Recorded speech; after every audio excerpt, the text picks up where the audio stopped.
যে তোমার ছেলের জন্য তুমি কাফন কিনে রাখো, তোমার ছেলে। তো গাইস এই হচ্ছে আমার বাইক।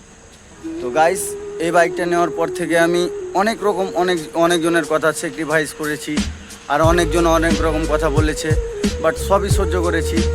তো রিসেন্ট মানে কিছুদিন আগে এই বাইকটা নিয়েই R15 ভার্সন 4 এই বাইকটা নিয়ে আমি হাইওয়েতে একটা ভিডিও শ্যুট করেছিলাম, যেটাতে 140 ম্যাক্সিমাম গিয়েছিল স্পিড।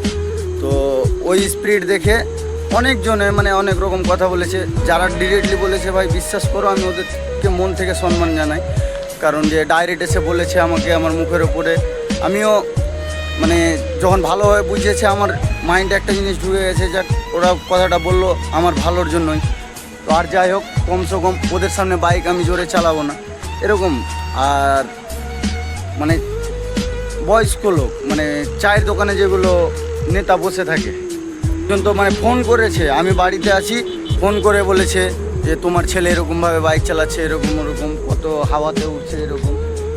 তো তার থেকে বড় কথা হচ্ছে যে আমার বাবাকে একজন ডিরেক্টলি বলেছে যে তোমার ছেলের জন্য তুমি কাফন কিনে রাখো, তোমার ছেলে কখন দেখতে নাই হয়ে যাবে, মানে হাওয়াতে উঠছে, এখন বাইক পেয়েছে, এত দামি বাইক কেন নিয়ে দিলা, এরকম ওরকম। তো গাইস আমার কাছে গল্প হলো একটাই, যে ভাই গাড়ি আমি জোরে চালাচ্ছি, তুই আমাকে এসে ডিরেক্টলি বল, আমি সুইরে নেওয়ার চেষ্টা করব তোর সামনে যাই হোক। আর লোকাল রোডে গাইস আমি কোনোদিনও বাইক জোরে চালাই না, মানে চালালেও লিমিট, ম্যাক্সিমাম লিমিটের মধ্যেই থাকে, কিন্তু হাইওয়েতে আমি জোরে চালাই এটা মেনে নেব। কিন্তু বিশ্বাস করো আমি মন থেকে সম্মান করি, আমি কোনো অহংকারের সাথে কিংবা কোনো ইয়ের সাথে আমি বলি না। এখন প্রায় রাত 9টা 9:30 বাজে, আর আমি দেখো এই হাইওয়েতে একাই আছি, কারণ কথাগুলো শুনে ভাই এমনটা হয়েছে মানে নিজেকে আমি কন্ট্রোল করতে পারছি না, এরকম হয়ে গেছে। তো এতটা রাতে আমি এখানে এসে একাই ভাবছি।